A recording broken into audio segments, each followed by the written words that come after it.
He had a garden, and 2 or 3 fields round his house, and there he would take his exercise, though very often for weeks on end he would never leave his room. He drank a great deal of brandy, and smoked very heavily, but he would see no society, and did not want any friends, not even his own brother. He didn't mind me. In fact, he took a fancy to me, for at the time when he saw me first I was a youngster of 12 or so. This would be in the year 1878, after he had been 8 or 9 years in England. He begged my father to let me live with him, and he was very kind to me in his way. When he was sober he used to be fond of playing backgammon and draughts with me, and he would make me his representative both with the servants and with the tradespeople, so that by the time that I was 16 I was quite master of the house. I kept all the keys and could go where I liked and do what I liked, so long that I did not disturb him in his privacy. There was one singular exception, however, for he had a single room, a lumber room up among the attics, which was invariably locked, and which he would never permit either me or anyone else to enter. With a boy's curiosity I have peeped through the keyhole, but I was never able to see more than such a collection of old trunks and bundles as would be expected in such a room. One day, it was in March, 1883, a letter with a foreign stamp lay upon the table in front of the Colonel's plate. It was not a common thing for him to receive letters, for his bills were all paid in ready money, and he had no friends of any sort. "From India," said he, as he took it up. "Pondicherry postmark. What can this be?"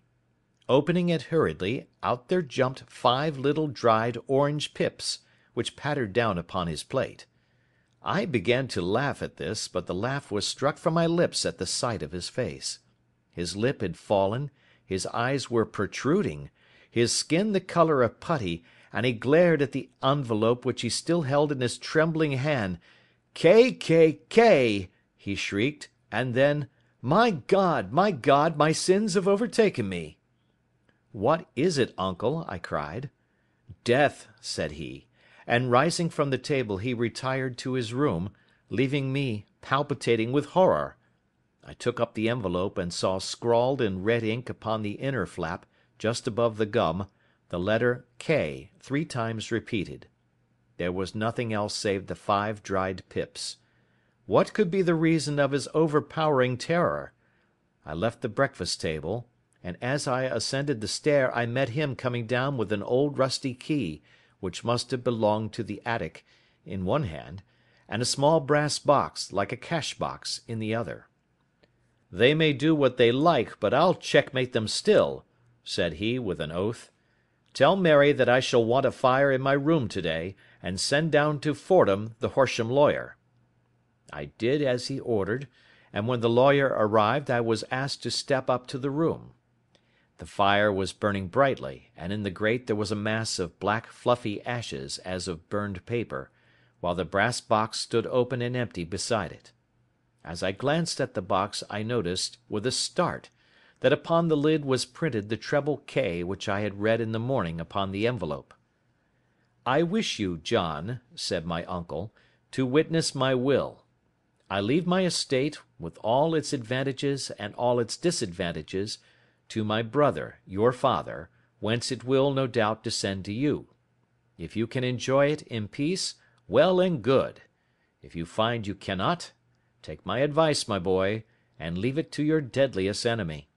I am sorry to give you such a 2-edged thing, but I can't say what turn things are going to take. Kindly sign the paper where Mr. Fordham shows you." I signed the paper as directed, and the lawyer took it away with him. The singular incident made, as you may think, the deepest impression upon me, and I pondered over it and turned it every way in my mind without being able to make anything of it. Yet I could not shake off the vague feeling of dread which it left behind, though the sensation grew less keen as the weeks passed and nothing happened to disturb the usual routine of our lives. I could see a change in my uncle, however. He drank more than ever, and he was less inclined for any sort of society. Most of his time he would spend in his room, with the door locked upon the inside, but sometimes he would emerge in a sort of drunken frenzy, and would burst out of the house, and tear about the garden with a revolver in his hand, screaming out that he was afraid of no man, and that he was not to be cooped up, like a sheep in a pen, by man or devil. When these hot fits were over, however, he would rush tumultuously in at the door and lock and bar it behind him, like a man who can brazen it out no longer against the terror which lies at the roots of his soul. At such times I have seen his face, even on a cold day, glisten with moisture, as though it were new raised from a basin. Well, to come to an end of the matter, Mr. Holmes, and not to abuse your patience, there came a night when he made one of those drunken sallies from which he never came back. We found him, when we went to search for him, face downward in a little green-scummed pool, which lay at the foot of the garden. There was no sign of any violence, and the water was but 2 feet deep, so that the jury, having regard to his known eccentricity, brought in a verdict of suicide. But I, who knew how he winced from the very thought of death, had much ado to persuade myself that he had gone out of his way to meet it. The matter passed, however, and my father entered into possession of the estate, and of some £14,000, which lay to his credit at the bank.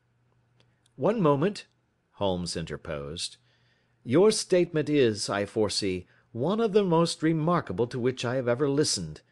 Let me have the date of the reception by your uncle of the letter, and the date of his supposed suicide." The letter arrived on March 10, 1883. His death was 7 weeks later, upon the night of May 2nd. "Thank you. Pray proceed."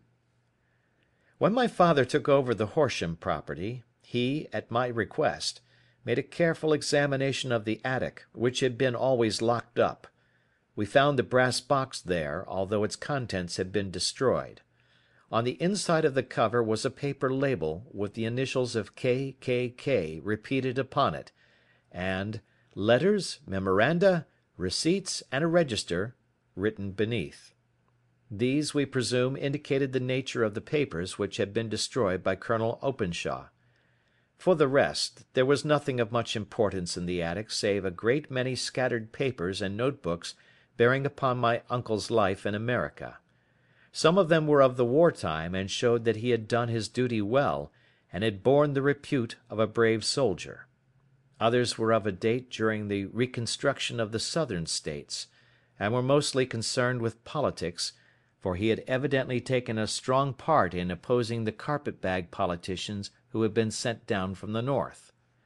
Well, it was at the beginning of '84 when my father came to live at Horsham, and all went as well as possible with us until the January of '85.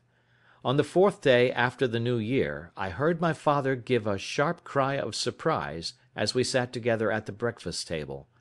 There he was, sitting with a newly opened envelope in one hand, and 5 dried orange pips in the outstretched palm of the other one.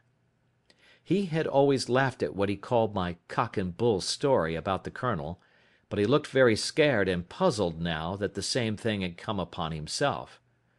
"Why, what on earth does this mean, John?" he stammered. My heart had turned to lead. "It is K.K.K.," said I. He looked inside the envelope. "So it is," he cried. "Here are the very letters. But what is this written above them?" "Put the papers on the sundial," I read, peeping over